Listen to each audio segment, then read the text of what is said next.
Hello class 10 students, welcome back to my channel learning seed. अभी तक आपने देखा कि हमने सब्स्टिट्यूशन और एलिमिनेशन मेथड के सारे क्वेश्चंस आपकी एनसीईआरटी बुक के सॉल्व कर लिए हैं विद एग्जांपल्स। और अब इस वीडियो से हम स्टार्ट करेंगे क्रॉस मल्टीप्लिकेशन मेथड। आपने देखा कि सब्स्टिट्यूशन मेथड में हमने एक वेरिएबल की वैल्यू दूसरे वेरिएबल के फॉर्म में निकाली और उसको इक्वेशन में सब्स्टिट्यूट कर दिया। उससे क्या हुआ कि एक वेरिएबल एलिमिनेट हो गया और सिर्फ एक ही वेरिएबल इक्वेशन में बचा। तो हमारे लिए उस एक वेरिएबल जो बच गया है उसकी वैल्यू फाइंड करना बहुत ही आसान हो गया। सिमिलरली इन एलिमिनेशन मेथड हमने यही किया, हमने दो टर्म्स के कोएफिशिएंट्स को सेम किया, दो सिमिलर टर्म के कोएफिशिएंट्स को सेम किया, यानी कि या तो x वाले टर्म के या फिर y वाले टर्म्स के कोएफिशिएंट्स को सेम किया। उसमें हमने x वाली टर्म को काट दिया तो हमारे पास सिर्फ क्या बचा, y वाला टर्म, यानी कि हमने x वाली टर्म को कंप्लीटली एलिमिनेट किया और y वाली टर्म को रखा और y की वैल्यू वहां से इजीली फाइंड की। तो कहीं ना कहीं हम एक टर्म को एलिमिनेट कर रहे हैं ताकि हमारे पास सिर्फ दूसरी टर्म बचे, सिर्फ एक वेरिएबल बचे और उस एक वेरिएबल की वैल्यू फाइंड करना हमारे लिए आसान हो। Cross multiplication method formula based method है। इसमें हमें एक फॉर्मूला दिया होगा, हम इस फॉर्मूले में इक्वेशंस से उठाकर वैल्यूज को पुट करना है और हम इजीली एक्स और वाई की वैल्यूज फाइंड कर सकते हैं, लेकिन लॉजिक वही सेम रहने वाला है। अगर मैं आपको बताऊं तो क्रॉस मल्टीप्लिकेशन मेथड का जो फॉर्मूला है वो हम डिराइव कहां से करते हैं, वो डिराइव हम एलिमिनेशन मेथड से ही करते हैं। उसका डेरिवेशन मैं आपको करके दिखाऊंगा तो आपको और अच्छे से समझेगा।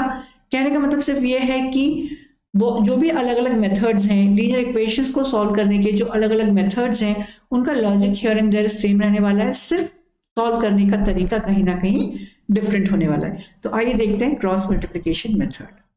क्रॉस मल्टीप्लिकेशन मेथड, इसमें हम एक एनसीईआरटी बुक का एग्जाम्पल लेते हैं और उससे समझने की कोशिश करते हैं कि क्रॉस मल्टीप्लिकेशन मेथड क्या होता है। मैथ्स में जितना आप एग्जाम्पल्स लेके समझने की कोशिश करेंगे उतना ही आपके लिए अच्छा है। मैथ्स में बहुत थ्योरी पढ़ना इट नेवर वर्क्स। तो let's just go through this example. यहाँ पे क्या कह रहा है ये, The cost of 5 oranges and 3 apples is rupees 35 and the cost of 2 oranges and 4 apples is rupees 28. Let us find the cost of an orange and an apple. कह रहा है कि 5 ऑरेंज और 3 एप्पल्स की जो कॉस्ट है वो है 35 रुपीज और 2 ऑरेंजेस और 4 एप्पल्स की जो कॉस्ट है वो है 28 रुपीज। अब हमें बोल रहा है कि ऑरेंज और एप्पल की कॉस्ट फाइंड करो। क्वेश्चन में इसने ये भी दे दिया है, मतलब ये एग्जाम्पल है जो मैंने एनसीईआरटी बुक से लिया है, तो उसमें ये भी दे दिया है उसने कि ऑरेंज की कॉस्ट को हम x मान लेते हैं और एप्पल की कॉस्ट को हम y मान लेते हैं। अभी तक हमने ऑलरेडी इस तरह के कई क्वेश्चंस कर लिए हैं और अब हमें ये बहुत अच्छे से समझ में आने लगा है कि हमें किसकी कॉस्ट को क्या मानना है। और क्योंकि क्वेश्चन में यही दिया गया है, क्वेश्चन में आपको दिया ही ये गया है कि आपको ऑरेंज और एप्पल की कॉस्ट निकालनी है, तो हम डेफिनेटली हम वही करेंगे कि हम एक की कॉस्ट को x और दूसरी की कॉस्ट को y मान लेंगे। मैंने आपको बहुत सारे क्वेश्चंस में ये चीज एक्सप्लेन की है कि जब भी आपको क्वेश्चन में जो भी पूछा जाए उसी को अगर आप x और y मान लोगे तो आपकी जिंदगी बहुत आसान हो जाएगी। तो चलिए हम इसमें इक्वेशंस लिखने का ट्राई करते हैं। अगर हमने एक ऑरेंज की कॉस्ट को x माना है तो 5 ऑरेंजेस की कॉस्ट क्या हो जाएगी, 5 इंटू एक्स, राइट। सिमिलरली अगर हमने एक एप्पल की कॉस्ट को y माना है तो 3 एप्पल्स की कॉस्ट क्या हो जाएगी, 3y। और टोटल 5 ऑरेंजेस और 3 एप्पल की कॉस्ट हमको क्वेश्चन में दी हुई है 35 रुपीज। इसको मैंने इक्वेशन नंबर 1 बोल दिया। It's a very simple equation, very simple question. Second equation के लिए आपको जो डेटा दिया है वो आपको ये दिया हुआ है कि 2 ऑरेंज और 4 एप्पल की जो कॉस्ट है वो है 28 रुपीज। अगर एक ऑरेंज की कॉस्ट x रुपीज है तो 2 ऑरेंज की कॉस्ट कितनी होगी, 2 इंटू एक्स। सिमिलरली अगर एक एप्पल की कॉस्ट y रुपीज है तो 4 एप्पल्स की कॉस्ट कितनी होगी, 4y। और टोटल कॉस्ट हमें कितनी दे रखी है, 28। ये हो गई आपकी इक्वेशन नंबर 2। दो इक्वेशंस बन के रेडी हो गई। अब हमें इन इक्वेशंस को एलिमिनेशन मेथड से सॉल्व करने की कोशिश करेंगे। बेसिकली मैं यहाँ पे क्या करवा रहा हूँ, इस क्वेश्चन के थ्रू मैं आपको क्रॉस मल्टीप्लिकेशन मेथड के फॉर्मूले को डिराइव करना सिखा रहा हूँ। और जब हम फॉर्मूले को डिराइव करेंगे तो डेरिवेशंस आपने पढ़े होंगे, आपने क्लास 10th में भी और प्रीवियस क्लासेस में भी, फिजिक्स में भी आप पढ़ते हो कि किस तरह हम फॉर्मूले डिराइव करते हैं। तो जब हम डिराइव करते हैं तो हम कोई दूसरा अप्रोच लगाते हैं, हम कुछ लॉजिक लगाते हैं and then we come to a conclusion. तो यहाँ पे भी हम वही करने वाले हैं, हम एलिमिनेशन मेथड से शुरुआत करेंगे और क्रॉस मल्टीप्लिकेशन का जो फॉर्मूला है उसको डिराइव करेंगे। जब हम एलिमिनेशन मेथड लगाते हैं, मैंने आपको पहले भी एक्सप्लेन किया एलिमिनेशन मेथड में कि जब हम एलिमिनेशन मेथड लगाते हैं तो हम दोनों इक्वेशंस के एक टर्म को पकड़ लेते हैं, या तो x वाली टर्म को या फिर y वाली टर्म को पकड़ लेते हैं। दोनों को सेम करते हैं, या तो x वाली टर्म्स को दोनों इक्वेशन में सेम करते हैं या y वाली टर्म को दोनों इक्वेशन में सेम करते हैं। और जब हम दोनों को सेम कर लेते हैं तो हम उन इक्वेशंस को सब्ट्रैक्ट कर देते हैं, ताकि जो टर्म्स हमने सेम बनाई है वो टर्म्स कैंसिल हो जाए और हमारे पास सिर्फ एक ही टर्म बचे या एक ही वेरिएबल बचे और उस वेरिएबल की वैल्यू हमारे लिए फाइंड करना ईजी हो जाए। ठीक है, तो चलो हम पहले देखते हैं कि अब यहाँ पर हम किस तरह दो टर्म्स को सेम करें। अब अगर आप देखोगे तो इक्वेशन 1 में x की टर्म जो है वो क्या है 5x। क्या 5x को आप 2x बना सकते हो? क्योंकि इक्वेशन नंबर 2 में x की टर्म क्या है 2x, तो हमको सेम करना है। तो 5x को आप 2x बना सकते हो क्या? 5 में ऐसा क्या मल्टीप्लाई करूं कि वो 2 बन जाए? कुछ भी ऐसा पॉसिबल नहीं है। ठीक है, तो मैं क्या करूंगा, अब मैं 2x को देखता हूं, क्या मैं 2x को सेकेंड इक्वेशन में कुछ ऐसा मल्टीप्लाई करूं कि जो 5x बन जाए? वो भी पॉसिबल नहीं, क्योंकि 5 और 2 में कुछ भी कॉमन नहीं है। तो एक तरीका ये हो सकता है कि मैं पूरी इक्वेशन 1 को 2 से इंटू कर दूं और पूरी इक्वेशन 2 को 5 से इंटू कर दूं। तो क्या होगा, जब मैं इक्वेशन 1 को 2 से इंटू करूंगा तो 5x क्या हो जाएगा 10x। ठीक है, और जब मैं इक्वेशन 2 को 5x से इंटू करूंगा, सॉरी 5 से इंटू करूंगा, तो क्या हो जाएगा 2x 10x। और दोनों में ही x की जो टर्म है वो क्या हो जाएगी 10x, राइट। ये तरीका होता है, मैंने आपको एलिमिनेशन में भी समझाया था कि जब आपको कुछ कॉमन नहीं मिले और आपको समझ नहीं आ रहा है कि किस तरह दोनों टर्म को सेम बनाया जाए, आपस में दोनों के कोएफिशिएंट्स को मल्टीप्लाई कर दो। सिमिलरली अगर y के केस में मुझे टर्म को सेम बनाना है, मैं कोई भी एक टर्म को सेम बना सकता हूँ, चाहे वो x हो चाहे वो y हो। अगर y में बनाना है तो यहाँ पे 3y है और नीचे 4y है। क्या 3y को मैं 4y बना सकता हूँ? 3 को क्या मैं 4 बना सकता हूँ? नहीं। 4 को भी मैं 3 नहीं बना सकता, क्योंकि मैं ऐसा कोई भी नंबर मल्टीप्लाई नहीं कर सकता। तो मैं क्या करूंगा, यहाँ पे भी मैं वही कर सकता हूँ कि सेकेंड इक्वेशन को मैं 3 से मल्टीप्लाई कर दूं। ठीक है, y का कोएफिशिएंट फर्स्ट इक्वेशन में क्या है 3, तो सेकेंड इक्वेशन में 3 से उसको मल्टीप्लाई कर दूंगा। और सेकेंड इक्वेशन में y का कोएफिशिएंट क्या है 4, तो फर्स्ट इक्वेशन में 4 से मल्टीप्लाई कर दूंगा। अब देखो क्या होगा कि जब इस पूरी इक्वेशन में 4 से मल्टीप्लाई होगा तो y वाली टर्म क्या हो जाएगी 4 3 12y। सिमिलरली जब इक्वेशन नंबर 2 में 3 से मल्टीप्लाई होगा तो y वाली टर्म क्या हो जाएगी 4 3 12y। तो 12y दोनों सेम हो जाएंगे, राइट। चलो करके देखते हैं। 5 into 4x plus 3 into 4y is equal to 35 into 4। सभी जगह आपको 4 से मल्टीप्लाई करना है। यहाँ पे आप क्या करोगे, 2 into 3x plus 4 into 3y is equal to 28 into 3। समझ में आ रही है आपको कोई बात? यहाँ पे देखिए, यहाँ पे आप y वाली टर्म देखेंगे तो 3 इंटू 4 हो गई है और नीचे भी क्या हो गई है 4 इंटू 3, मतलब 12 आ गया है। अब आपको क्या करना है, अब आपको इन दोनों इक्वेशंस को सब्ट्रैक्ट करना होगा। ठीक है, एक इक्वेशन को दूसरे इक्वेशन में से सब्ट्रैक्ट करना होगा। इसको मैं इक्वेशन नंबर 3 का नाम दे देता हूं और इसको मैं इक्वेशन नंबर 4 का नाम दे देता हूं। इक्वेशन नंबर 4 को इक्वेशन नंबर 3 से सब्ट्रैक्ट करते हैं।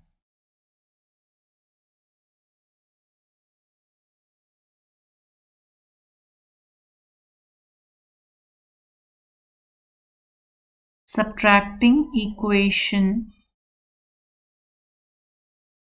4 from equation 3.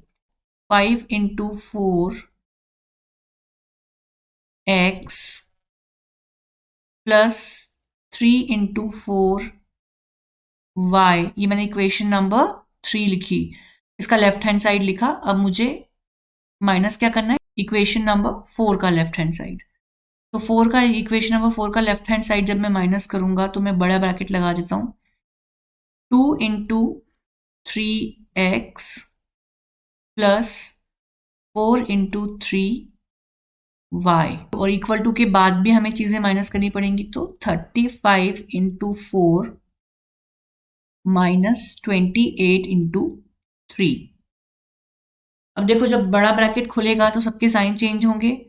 ये हो जाएगा आपका 5 इंटू 4, ये तो वैसा का वैसे ही रहने वाला है, x plus 3 into 4y minus, ये हो जाएगा माइनस साइन, क्योंकि अंदर प्लस है तो इसका साइन क्या हो जाएगा -2 इंटू 3x, और ये भी माइनस हो जाएगा 4 इंटू 3y, राइट। और इक्वल टू में तो वैसा का वैसे ही रहने वाला है, 35 इंटू 4 माइनस 28 इंटू 3। अब यहाँ पे आप एक चीज समझो कि ये 3 इंटू 4 y है और ये भी 3 इंटू 4 y है। 4 इंटू 3 और 3 इंटू 4 का मतलब एक ही है, मतलब ये वाली जो टर्म है ये 12y है और ये वाली टर्म भी 12y है, राइट। एक एक प्लस में है और एक माइनस में है, तो दोनों टर्म आपस में कैंसिल हो जाएंगी। तो हमारे पास क्या बचेगा, मैं यहाँ पे इधर लिख देता हूं, क्या बचेगा हमारे पास 5 into 4x minus 2 into 3x। एक रीजन है इसलिए मैं इनको सॉल्व नहीं कर रहा हूँ, 5 इंटू 4 और 2 इंटू 3 को सॉल्व नहीं कर रहा हूँ। There is a reason because I am trying to derive the formula. Is equal to, उस तरफ तो कुछ भी नहीं कटा है, 35 into 4 minus 28 into 3। I hope ये आपको इतना क्लियर हो गया। मैंने क्या किया, मैंने y वाली टर्म को कैंसिल कर दिया, जो हम एलिमिनेशन मेथड में भी करते ही थे। हम टर्म्स को सेम बनाते ही इसलिए हैं ताकि हम उन्हें कैंसिल कर पाए। एक बार हमने उन्हें कैंसिल कर दिया तो अब हमारे पास क्वेश्चन में सिर्फ x वाली टर्म है। हमारे पास सिर्फ x की टर्म बची और राइट हैंड साइड में सिर्फ कांस्टेंट बचा। सबको अलग अलग लिख देता हूं, ठीक है। फिर 4 को भी अलग लिख दिया, x minus 2 3x is equal to 35 into 4 minus 28 into 3। इस तरह मैंने लिख दिया। अब यहाँ पे मैं x को कॉमन ले लेता हूँ, क्योंकि x दोनों में है तो x को कॉमन लिया तो क्या हो जाएगा 5 इंटू 4 माइनस 2 इंटू 3 और इसका पूरा जो है एक x यहाँ पे मैंने बाहर कॉमन ले लिया is equal to 35 into 4 minus 28 into 3। अब मुझे x की वैल्यू कैसे मिलेगी, जो भी लेफ्ट हैंड साइड में x का कोएफिशिएंट है उसको मैं राइट हैंड साइड में ले जाऊंगा तो वो नीचे आ जाएगा। x के कोएफिशिएंट को नीचे ले आता हूं तो x की वैल्यू मिल जाएगी 35 इंटू 4 माइनस 28 इंटू 3 अपॉन में आ जाएगा 5 इंटू 4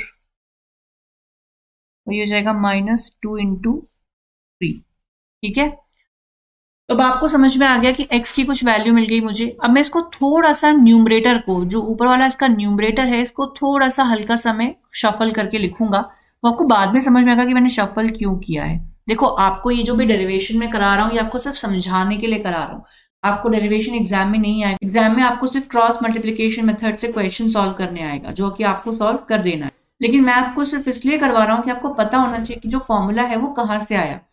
जैसा कि मैंने आपको अभी इंट्रोडक्शन में भी ये बताया था कि लॉजिक तो हम सेम ही रखने वाले हैं, बस उसी लॉजिक से हम यहाँ वहाँ तरीके अलग करते हैं अपने पेयर ऑफ लीनियर इक्वेशंस को सॉल्व करने के। ठीक है, तो इसको मैं थोड़ा सा शफल करके लिखूंगा। न्यूमरेटर को क्या लिख सकता हूँ, इस टर्म को जो बाद में लिखी है टर्म, इसको पहले लिख देता हूँ। तो क्या हो जाएगा, ये माइनस 28 इंटू 3। ठीक है, 35 इंटू 4 प्लस में है तो उसको मैंने ऐसे लिख दिया प्लस 35 इंटू 4 अपॉन में तो वही कहानी है 5 इंटू 4 माइनस 2 इंटू 3। अब जो कि मेरा माइनस 28 है, जो कांस्टेंट टर्म है, उसके पास एक माइनस साइन है, तो मैं सोच रहा हूँ कि क्यों ना एक माइनस साइन इसको भी दे दूं 35 को। अभी तो ऑलरेडी प्लस में है तो क्या करूंगा मैं, एक माइनस साइन अंदर दे दूंगा 35 को, एक माइनस साइन बाहर लगा दूंगा, तो माइनस माइनस क्या हो जाएगा प्लस। प्लस है, प्लस की जगह पर हम बस 2 माइनस लगा रहे हैं, बात तो वही हो जाएगी। तो ये क्या हो जाएगा माइनस 28 इंटू 3, मैंने एक साइन माइनस का बाहर लगा दिया और एक साइन माइनस का अंदर लगा दिया, 35 के साथ लगा दिया। क्यों लगाया है वो अभी आपको समझ में आ जाएगा। तो ये माइनस से माइनस जब इंटू होगा तो ये प्लस हो जाएगा, तो आपका जो ओरिजिनल साइन है वो प्लस का ही रहेगा। मैंने कुछ चेंज नहीं किया है, बस प्लस की जगह पर 2 माइनस लगा दिए और ये नीचे की कहानी फिर वही रहेगी 5 into 4 minus 2 into 3। I hope आपको ये समझ में आ गया। अब मैं क्या करूंगा, अब मेरी जो ओरिजिनल इक्वेशंस थी जो मैंने बनाई थी, उनमें से मैं A1 A2 B1 B2 और C1 C2 निकालने की कोशिश करूंगा। इक्वेशंस क्या थी, ये थी अपनी इक्वेशंस, इक्वेशन नंबर 1 और इक्वेशन नंबर 2 जो कि साइड में लिख दी मैंने। अब इसमें अपन को अगर A1 A2 B1 B2 और C1 C2 निकालना होता है तो अपन क्या करते हैं, इक्वेशंस को जनरल फॉर्म में लेके आते हैं और जनरल फॉर्म में लाने के बाद ही अपन A1 A2 B1 B2 C1 C2 निकालते हैं ताकि साइन का कोई मिस्टेक ना हो। जनरल फॉर्म में लाएंगे तो 35 आके लेफ्ट हैंड साइड में क्या हो जाएगा -35 और 28 लेफ्ट हैंड साइड में आके क्या हो जाएगा -28।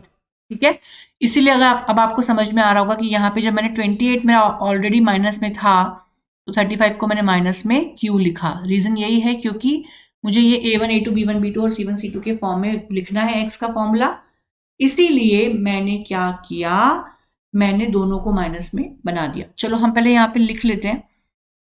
A1 क्या होगा 5, B1 क्या होगा 3 और C1 क्या होगा फ्रेंड्स -35।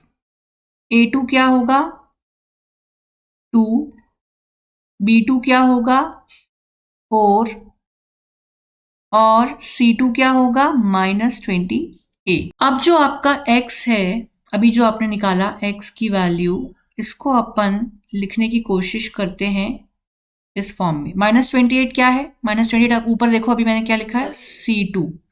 3 क्या है B1, तो ये हो गया B1 C2 -35 क्या है, -35 है आपका C1 और 4 क्या है B2 अपॉन 5 क्या है A1, 4 क्या है B2 माइनस 2 क्या है A2 और 3 क्या है B1। तो ये आपका फॉर्मूला बन गया x का, B1 C2 minus B2 C1 upon A1 B2 minus A2 B1। ठीक है, बुक में आपको ये फॉर्मूला मिल जाएगा। तो इस तरह अपन ने x का फॉर्मूला डिराइव कर लिया। सिमिलरली आप y का भी डिराइव कर सकते हो। अगर आप x की टर्म को सेम करके कैंसिल कर देते तो आपके पास y की टर्म आ जाती है और आप y की टर्म में भी आप इस तरह फॉर्मूला निकाल लेते हैं। ठीक है, आसान है, समझना है बस और कुछ नहीं है। ये डेरिवेशन अगेन आपको एग्जाम में नहीं पूछा जाएगा, लेकिन आपको पता होना चाहिए कि फॉर्मूला डिराइव हुआ तो कहाँ से हुआ। ठीक, ये है x और y की values A1 A2 B1 B2 C1 C2 के फॉर्म में। x की वैल्यू अभी हमने डिराइव की, y की वैल्यू भी हम डिराइव कर सकते हैं। अगर हम x वाली टर्म्स को सेम कर दें और उन्हें कैंसिल आउट कर दें एलिमिनेशन मेथड के थ्रू, तो हमारे पास y वाली टर्म्स बचेंगी और सिर्फ एक ही वेरिएबल बचेगा y, और उसकी वैल्यू हम इजीली फाइंड कर सकते हैं। ये मैंने फाइंड करके दिखाया नहीं, बट आप वही सेम प्रोसेस अगर करेंगे तो ये भी हो जाएगा। अब देखिए यहाँ पे अगर आप एक चीज गौर करेंगे तो दोनों ही x और y की वैल्यूज के डिनोमिनेटर्स जो है वो सेम है, A1 B2 minus A2 B1। Now there are two possibilities, या तो ये डिनोमिनेटर की वैल्यू 0 हो जाए या फिर 0 ना हो, नॉन जीरो कोई वैल्यू हो। 0 अगर हो गया तो काम तमाम हो जाएगा। क्यों? क्योंकि अगर डिनोमिनेटर में 0 आ जाता है तो टर्म क्या बन जाती है, infinity, right, not defined, term बन जाती है नॉट डिफाइंड। इसका मतलब ये कि उसका कोई सोल्यूशन पॉसिबल नहीं है। उस वैल्यू का 1/0 हमेशा इन्फिनिटी हो जाता है और उसका कोई मतलब नहीं बनता। ठीक है, कोई सोल्यूशन नहीं बनेगा। तो दो जो केसेस बन रहे हैं उसमें केस 1 है A1 B2 minus A2 B1 is not equal to 0, उसकी वैल्यू 0 से इक्वल नहीं है। इस केस में क्या हो जाएगा, A1 B2 is not equal to A2 B1। A2 B1 को मैंने इनइक्वालिटी के उस तरफ लेके, जिस तरह हम इक्वालिटी के उस तरफ ले जाते हैं या इक्वल साइन के उस तरफ ले जाते हैं तो साइन चेंज हो जाता है, उसी तरह अगर हम अनइक्वल साइन के उस तरफ भी ले जाएं तो भी साइन चेंज हो जाता है। बिल्कुल सेम काम करते हैं ये। अब मैं क्या करूंगा, A2 को नीचे ले आऊंगा और B2 को इधर ले आऊंगा, तो ये हो जाएगा A1 upon A2 is not equal to B1 upon B2। बात समझ में आई आपको? देखो अभी अपन ने देखा, जब यहाँ पे अपन ने x और y की दो वैल्यूज निकाली तो अपन ने क्या देखा कि अपन को कुछ यूनिक वैल्यूज मिल रही है। x की भी एक वैल्यू मिल रही है, y की भी एक वैल्यू मिल रही है, लेकिन वो तभी पॉसिबल है जब उनका डिनोमिनेटर जो है वो 0 ना हो। अगर डिनोमिनेटर 0 हुआ तो काम खत्म हो जाएगा, वहीं पे कोई सोल्यूशन नहीं बनेगा। ठीक है, बात समझ में आ रही है? तो यहाँ पे मैंने क्या किया, डिनोमिनेटर को नॉन जीरो मान लिया। डिनोमिनेटर को जब नॉन जीरो मान लिया तो मुझे यहाँ पे ये एक एक्सप्रेशन मिला कि जब A1 upon A2 is not equal to B1 upon B2 होता है तभी मैं कह सकता हूँ कि मेरे यूनिक सोल्यूशन होंगे। या मेरी इक्वेशन का कोई यूनिक सोल्यूशन होगा, जो कि एक्स और वाई के फॉर्म में अपन निकाल चुके हैं। फिर से समझा रहा हूँ, ध्यान से सुनिए। एक्स और वाई की जो वैल्यूज यहाँ पे आपको मिल रही हैं, जो आपने डिराइव की हैं, तो आपको वहाँ पे A1 A2 B1 B2 C1 C2 के फॉर्म में वैल्यूज मिली। अगर आप A1 A2 या B1 B2 या C1 C2 की वहां पर वैल्यूज डाल देंगे तो आपको एक्चुअल एक्स और वाई की वैल्यूज मिल जाएगी। लेकिन वो तभी पॉसिबल है जब उनका डिनोमिनेटर जो है A1 B2 minus A2 B1 0 ना हो। और जब उसको मैंने केस 1 मान के यहाँ पे सॉल्व किया तो मुझे पता चला कि A1 upon A2 is not equal to B1 upon B2 अगर है, तभी मुझे एक यूनिक सोल्यूशन मिल सकता है। अब केस 2 क्या बनेगा? केस 2 बनेगा जब A1 B2 minus A2 B1 जो कि डिनोमिनेटर है वो इक्वल टू 0 हो जाए। ये हो जाएगा A1 B2 is equal to A2 B1। इसका मतलब ये है कि A1 upon A2 is equal to B1 upon B2। बात समझ में आ रही है? तो मतलब कि A1 अपॉन A2 और B1 अपॉन B2 अगर इक्वल हो जाएंगे, अगर डिनोमिनेटर जीरो है, तो ये कंडीशन बन के आ रही है A1 upon A2 is equal to B1 upon B2। तो मुझे अभी भी संतुष्टि क्यों नहीं मिल रही है? क्योंकि मैंने C1 अपॉन C2 के बारे में बात नहीं की। मैंने बोल दिया ऊपर वाले केस 1 में कि A1 अपॉन A2 अगर B1 अपॉन B2 के इक्वल नहीं है तो यूनिक सोल्यूशन होगा, बात खत्म। अब वो C1 अपॉन C2 से इक्वल है कि नहीं है, इसका हमें देखने की जरूरत है ही नहीं, ठीक। लेकिन अभी मुझे यहाँ पे ये लग रहा है कि चलो A1 upon A2 is equal to B1 upon B2 अगर है, मान लिया, तो हमारा डिनोमिनेटर जीरो हो जाएगा। या हम उसको उल्टा कह दें कि अगर डिनोमिनेटर जीरो है तो A1 upon A2 is equal to B1 upon B2 होगा। और मैंने आपको अभी बताया कि अगर x और y के टर्म्स में डिनोमिनेटर, अगर x और y की वैल्यूज में डिनोमिनेटर जीरो हो जाता है तो हमारा कोई सोल्यूशन निकल के नहीं आएगा, क्योंकि 1 अपॉन जीरो क्या होता है? इन्फिनिटी, है ना। अगर डिनोमिनेटर में जीरो आ जाता है तो वो टर्म नॉट डिफाइंड हो जाती है, वो टर्म डिफाइंड ही नहीं होती, तो उसका कोई सोल्यूशन निकल के नहीं आएगा। तो यहाँ पे मुझे अब तीसरी एक सिचुएशन और देखनी है जहां पर A1 upon A2 B1 upon B2 के इक्वल तो है, लेकिन C1 अपॉन C2 से उनका क्या रिलेशन है वो भी एक बार चेक करना है। तो क्या मैं इसको इस तरह लिख सकता हूँ, A1 upon A2 is equal to B1 upon B2 is equal to K। भाई A1 upon A2 B1 upon B2 अगर इक्वल है आपस में तो उनकी वैल्यू सेम होगी। अगर उस सेम वैल्यू को मैं K मान लूं, फॉर द टाइम बीइंग अगर मैं उसको K मान लूं, तो देखो A1 अपॉन A2 भी K के इक्वल होगा, B1 अपॉन B2 भी K के इक्वल होगा। तो मैं ऐसे लिख सकता हूँ A1 upon A2 is equal to K। अगर ऐसा है तो A1 क्या हो जाएगा? K into A2। और सिमिलरली अगर मैं ऐसा लिख देता हूं कि B1 अपॉन B2 भी K के इक्वल है, तो B1 क्या हो जाएगा? K into B2। अब A1 और B1 की ये जो वैल्यूज हैं इनको मैं जनरल इक्वेशन में सब्सटीट्यूट कर देता हूं। जनरल इक्वेशन क्या होती है? A1x plus B1y plus C1 is equal to 0। ये मेरी जनरल इक्वेशन थी, इसको मैं इक्वेशन नंबर 1 मानता चला आया हूं अभी तक। चलिए A1 और B1 की वैल्यूज यहाँ पे डाल देते हैं। A1 की वैल्यू क्या है? KA2। ये हो जाएगा KA2x प्लस B1 की वैल्यू क्या है? KB2। KB2y plus C1 is equal to 0। अब यहाँ पे K अगर मैंने कॉमन ले लिया तो क्या हो जाएगा? A2x plus B2y plus C1 is equal to 0। अब आपको यहाँ पे A2x और B2y देखकर ऐसा नहीं लग रहा कि ये दूसरी इक्वेशन बन गई है? मतलब हमारे जो पेयर ऑफ इक्वेशंस होते हैं उसमें एक इक्वेशन होती है और एक और दूसरी इक्वेशन होती है, राइट। मतलब जो हमारे पेयर ऑफ इक्वेशंस में एक फर्स्ट इक्वेशन होती है जिसका जनरल फॉर्म होता है A1x plus B1y plus C1 is equal to 0, जो कि ये है। दूसरी एक इक्वेशन क्या होती है? अब मुझे अगर ये इक्वेशन लेके आनी है, क्योंकि मुझे कुछ ऐसी वैल्यूज चाहिए C की, राइट, C की कुछ ऐसी वैल्यू चाहिए जिससे मुझे मेरी दोनों इक्वेशन सेटिस्फाई करें, मेरी पेयर ऑफ लीनियर इक्वेशंस की दोनों ही इक्वेशन सेटिस्फाई करें। तो क्या इस C1 की जगह पर मैं KC2 डाल सकता हूं? क्या इस C1 की जगह पर मैं KC2 डाल सकता हूं? चलो डाल के देखता हूं। K A2x plus B2y plus KC2 is equal to 0। के दोनों में से कॉमन आएगा तो ये जाएगा के a2x plus b2y plus c2 is equal to 0। इसका सीधा सीधा मतलब ये है कि देखो, और ये के जाके 0 में मिल जाएगा तो क्या बचेगा, a2x plus b2y plus c2 is equal to 0। ये आ गई आपकी सेकेंड इक्वेशन। तो जब आपने C1 की वैल्यू के C2 डाली, जब आपने C1 की वैल्यू के C2 डाली, तब आपकी इक्वेशन नंबर 2 भी सेटिस्फाई होती नजर आ गई। इसका सीधा सीधा मतलब ये है कि अगर आपको दोनों इक्वेशंस को सेटिस्फाई करना है तो आपको C1 की क्या वैल्यू लेनी पड़ेगी, मैं इस तरफ कर रहा हूं कोने में, C1 की क्या वैल्यू लेनी पड़ेगी, के C2।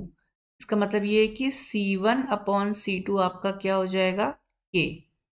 C1 अपॉन C2 क्या हो जाएगा, के।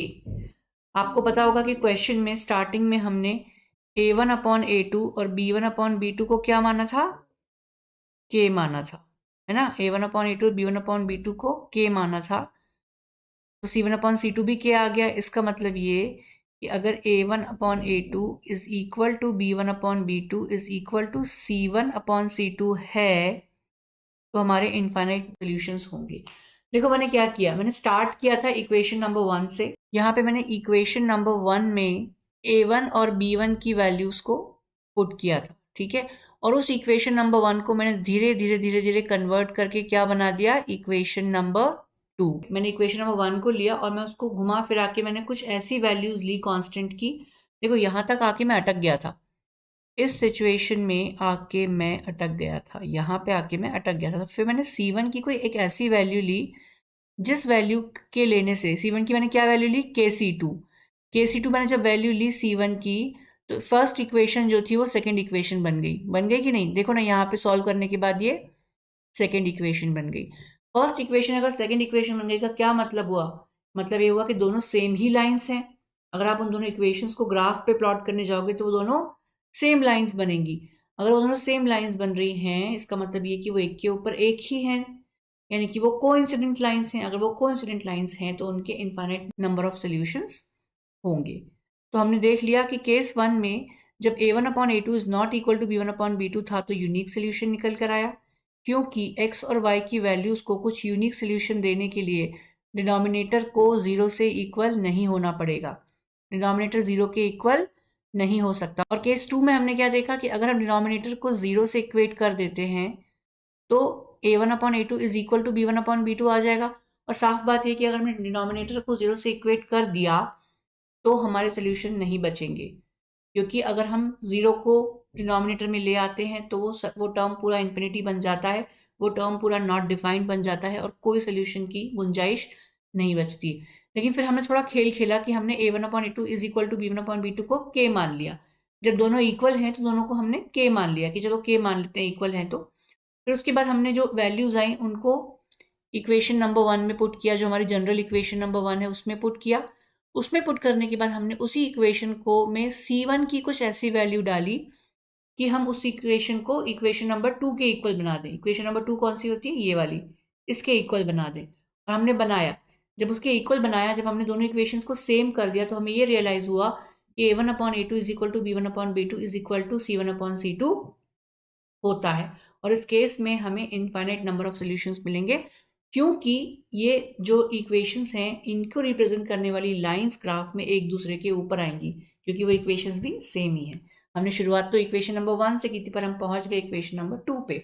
1 को 2 पे हम 2 हमें कैसे बनाना है, उसके लिए हमें A1 upon A2 is equal to B1 upon B2 is equal to C1 upon C2 करना है। देखो थोड़ा ट्रिकी है, दिस इज जस्ट डेरिवेशन। समझाने के लिए जिन बच्चों को मैथ्स पसंद है और वो समझना चाहते हैं, ये उनके लिए बहुत ही बेनिफिशियल चीज़ है। अगर आपको नहीं समझ में आ रहा है तो आपको सिंपल फॉर्मूला याद करके भी क्वेश्चन सॉल्व आप कर सकते हो। और नहीं समझ में आ रहा है तो प्लीज़ आप मुझे फीडबैक दो कमेंट्स पे, मैं कोशिश करूंगा कि मैं इसको और सिंपल फॉर्म में ला के आपको समझाने की कोशिश करूं, अगर आप वाकई में समझना चाहते हैं तो। अब देखिए x और y की ये जो वैल्यूज है हमने निकाली है, x is equal to B1C2 minus B2C1 upon A1B2 minus A2B1। क्या मैं इसको इस तरह लिख सकता हूं अगर मैं इस पूरे न्यूमरेटर को b1c2 माइनस b2c1 को लेफ्ट हैंड साइड में ले जाऊं तो वो x का डिनोमिनेटर बन जाएगा। क्या बन जाएगा? x अपॉन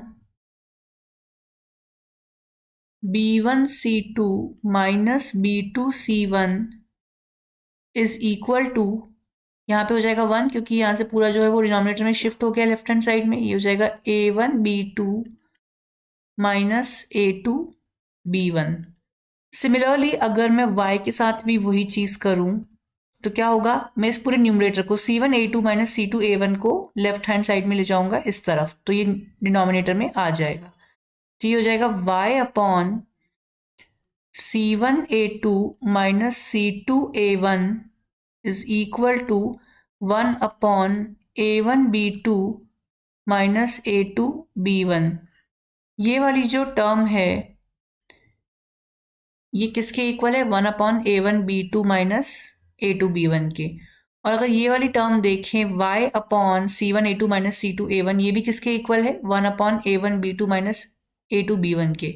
यानी कि दोनों ही टर्म, ये वाली और ये वाली टर्म दोनों ही किसके इक्वल है? 1 अपॉन a1b2 माइनस a2b1 के। तो क्या ये आपस में दोनों इक्वल होंगी right?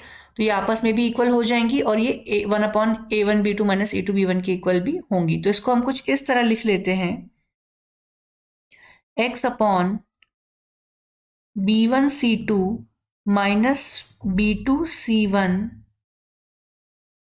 Is equal to y upon c1a2 minus c2a1 is equal to 1 upon a1b2 minus a2b1। यानी कि इन दोनों का लेफ्ट हैंड साइड इक्वल हो गया क्योंकि right hand side already equal था राइट? तो लेफ्ट हैंड साइड भी इक्वल हो गया। अगर कोई चीज इसके इक्वल है और दूसरी कोई चीज भी इसके इक्वल है तो वो दोनों आपस में भी इक्वल हो जाएंगी। तो वो दोनों आपस में इक्वल हो गई और वो 1 अपॉन a1b2 माइनस a2b1 के इक्वल तो है ही। तो ये हो गया आपका मेन क्रॉस मल्टीप्लिकेशन का फॉर्मूला जो आपको याद रखना है। अब याद कैसे रखना है वो भी मैं आपको एक्सप्लेन कर देता हूँ। इतना आप याद नहीं रख पाएंगे कहाँ पे b1 आएगा, कहाँ पे c1 आएगा, कहाँ पे a2 आएगा। तो उसको याद करने का एक तरीका होता है, वो भी मैं आपको एक्सप्लेन कर देता हूँ। और फिर आपको ये वाली बस एक जो इक्वेशन हमने अभी बनाई है, बस आपको ये 3 टर्म्स याद रखनी है कि ये आपस में एक दूसरे के इक्वल होती है। और इसके बाद मैं आपको बताऊंगा कि क्वेश्चन में से कैसे इंप्लीमेंट किया जाता है। नेक्स्ट वीडियो से हम क्वेश्चन स्टार्ट करेंगे। इस वीडियो में हम सिर्फ क्रॉस मल्टीप्लिकेशन के फॉर्मूले को कवर करके उसे कैसे याद रखना है वो भी देखकर और इस वीडियो को फिनिश करेंगे। चलिए, ये है आपका फॉर्मूला जो भी अपन ने देखा। इसको अपन को कैसे याद करना है वो अपने को देखना है। चलो तो देखते हैं। यहां पे आप पहले लिख लो x, फिर बीच में लिख लो y और यहां पे लिख लो 1। आई बात समझ में? यहां लिख लो b1 और b2 और यहां भी लिख लो आखिरी में b1 और b2। एकदम लेफ्ट मोस्ट और राइट मोस्ट में क्या होगा? b1 b2। यहां लिख लीजिए आप a1 और a2। अब बचा क्या? c1 और c2। तो लेफ्ट मोस्ट में और राइट मोस्ट में आपको b1 b2 लिख लेना है। आखिरी में 1 के नीचे आपने देखा यहाँ पे a1 और a2 और b1 b2 के टर्म्स हैं, तो यहाँ पे a1 a2 लिख लेना है और यहाँ पे c1 c2 लिख लेना है। एक बार ये लिख लिया आपने, उसके बाद आपको क्या करना है? एरोज बना दीजिए।